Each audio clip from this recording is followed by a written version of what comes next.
fast, affordable, illegal. Homes on wheels are a lifeline for families, but zoning codes are still trying to keep them out. Since NW Tiny Homes opened on Columbia Boulevard in Portland, Oregon last July, business has been good. By September, the company had already hit its sales goal for the year. It sells stylish park model RVs ranging from $49,900 to $83,000, making them great options for people who are otherwise priced out of the housing market. Unfortunately, owner Jimmy Hickey frequently has to deliver bad news to prospective customers. In their city, it's illegal. Hickey told Sightline. Pretty much every week or every couple days, we're running into someone that's excited for one of these, and then, oh, sorry. He recalls one family in Gresham, Oregon, that was hoping to move their mother out of a nursing home and have her live with them. We had tears of joy turned into tears of sadness in the same transaction. Portland is one of the few cities that allows people to live in mobile dwellings on any property that already has a house. But elsewhere across Cascadia, local zoning codes prohibit them, forcing people with limited financial means into scarce manufactured housing parks or living under the radar and hoping for the best. City and state officials are trying to change that, with Washington State Representative Mia Gregerson leading the charge. Her proposal, HB 1443, would allow these low-cost dwellings in backyards around the state. Few options to park a mobile dwelling. Living in RVs like the ones NW Tiny Homes sells has been allowed in Washington state for nearly 20 years, but only in manufactured housing parks. Opportunities to live in these communities are limited. The 10 manufactured home parks in Bellingham, Washington, for example, can fit just 2% of the city's households combined. Since the Great Recession, demand to live in these places has soared. Jax, who lived in White River Estates in Auburn, Washington, saw the change firsthand. The 204-home park had been purchased by a California company, which raised her rent every 6 months. Over the years, her monthly rate more than doubled from $400 to $900. The financial strain was compounded by a car accident that left Jax disabled. He told Sightline. We realized if we didn't do something, we were going to end up living in a car.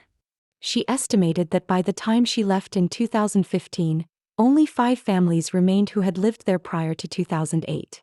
Even her 3-bedroom trailer in the park had risen in value. She was able to sell it for $80,000, 5 times what she paid for it a decade prior. Jax then purchased a tiny home for herself and her youngest son to live in for $45,000. Designed by an Oregon builder, their home is a certified RV that can go totally off-grid. Long story short, it has been the best thing we could have done. Our quality of life has been better because of that.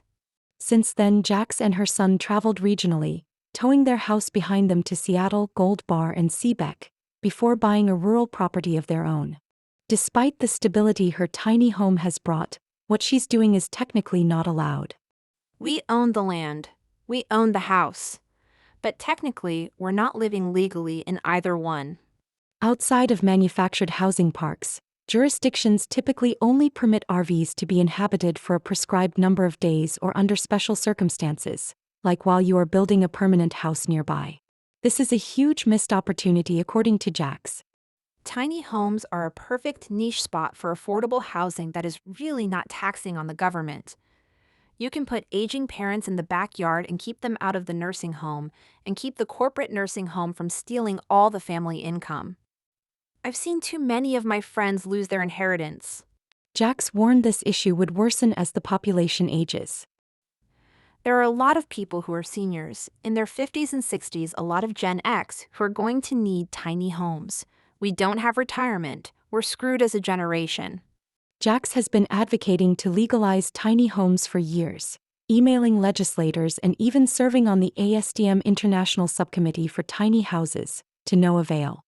Washington State has this tendency to hear the word RV or manufactured home and immediately assume it belongs in a trailer park.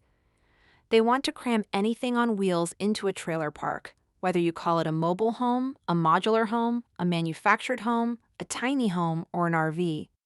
They don't care. They want to put it in a mobile home community that charges an exorbitant amount of rent. Navigating a legal gauntlet. For the past 2 years, Laura has been caretaking for Julie, her deceased mother's longtime partner. A bout of cancer compounded Julie's chronic health conditions and left her unable to care for herself or maintain her property. By the time Julie sold her house in Spokane, it fetched a paltry $90,000. That's how she came to live in Laura's finished basement while they figured out a more permanent arrangement. Laura recalled, I'm calling all these ADU places, seeing what can happen, crunching numbers, and it just wasn't going to pan out. They settled on an RV in the yard instead, adding a concrete pad, upgrading the electrical panel on the house and connecting it to water. Julie doesn't pay any rent, just utilities. I'm glad I can provide this for her. Julie had been living in the RV for a year and a half when a neighbor filed a complaint, claiming the owners were dumping raw sewage on the ground. The accusation was upsetting. In reality, they paid a company $175 to pump the tank every 3 to 4 weeks. I'm the last person who's going to be dumping sewage, Laura explained, citing the medications Julie was on as well as the garden crops she cares to protect.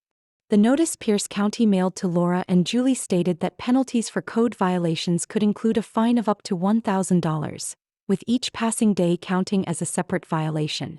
This was especially surprising because Laura had already submitted a temporary use permit for the RV, but it was only valid for 120 days. How does this make sense? I don't want to be nefarious or do anything wrong. Through this ordeal, Laura and Julie learned that Pierce County has a special permit to allow temporary housing for family members incapable of caring for themselves.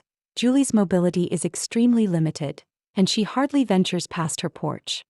They will still have to renew it every 6 months, paying a $200 fee each time. It's been frustrating to Laura that letting someone stay in an RV on your own property isn't allowed outright. It's surprising and unfortunate, especially right now when things are so tight for Americans. It's great that she has an RV. Who knows if she would have been able to afford, the cost of living. Flying under the radar. When local zoning codes entirely outlaw mobile housing options outside of designated parks, people must weigh their risk tolerance against getting the home best suited for their needs.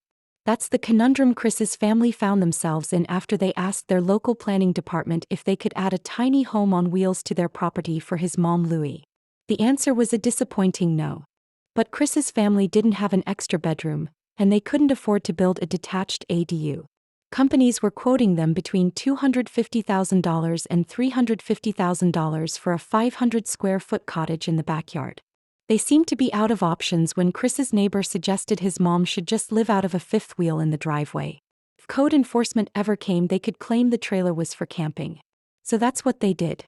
The used RV they purchased works for now, but it's not the cute tiny home they would have preferred to buy. It's also less accessible. In addition to stairs on the outside, the bedroom is several steps above the rest of the living space, instead of being a single level. It's not the outcome the city likely wants either. No inspectors ever came to ensure the sewer line was connected into the house correctly. By banning MDUs as a lowest-cost housing option, no one ultimately got what they wanted. Elsewhere in Washington state, enforcement against mobile dwelling units can displace residents outright. One woman in Seattle relegated her tiny house to a storage shed after she received a notice threatening fines of $500 a day. In another case, an emergency room worker in Clark County had to leave the 5-acre property he was living on after the property owner received a letter in the mail. With just 3 weeks' notice, he turned to the tiny house forums to find a new place to live. At last update, he was hoping to move to Portland, Oregon, where tiny homes are fully legal, to avoid this situation happening again. Tiny homes for a big quality of life. Mari has been living in her tiny house for the past decade. I just love it here. I'm lucky because this was specifically built for all of my needs. Mari showed off the custom features. A cabinet to store her walker just inside the front door, kitchen shelves that are low enough for her short stature, a cutting board that opens into a scrap bucket below. Elements from her old house, like wallpaper, were incorporated to make her feel at home, and for her 3 cats, a catwalk that runs the length of the wall. Previously, Mari owned a house in West Seattle, but rising utility costs were hard to keep up with alongside other maintenance needs for an older home. She connected with a woman in the next town over who had built a tiny house on wheels and spent a night there to test it out. Mari ended up paying the woman $100,000 to build her a tiny house too. Now she can't imagine living anywhere else. It just really enhances the quality of my life. I'm 72, you know. I couldn't ask for anything better than what I have now. Rather than stay at an RV park, she found a rural property outside Seattle with several other women. The price is right, just $500 a month including utilities. After a career doing mental health outreach for families experiencing homelessness, Mari relies on Social Security as her sole source of income. I'm lucky. A lot of people my age don't have housing. Opening more backyards to Homes on Wheels. More people would have opportunities like Mari did if Representative Mia Gregerson of Washington State has her way. Last year, she introduced HB 1443, which would have allowed 1 to 2 mobile dwelling units on residential lots within urban growth areas. The bill made it through the House Housing Committee but stopped short of getting pulled for a floor vote. Since then, with federal budget cuts to aid programs, continued inflation and rising health insurance costs, financial pressures on Washington families have only worsened, and interest in MDUs has grown.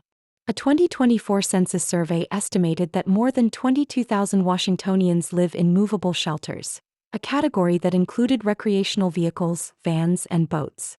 This is triple the number from a decade ago, making mobile dwellings the fastest-growing housing type in the state.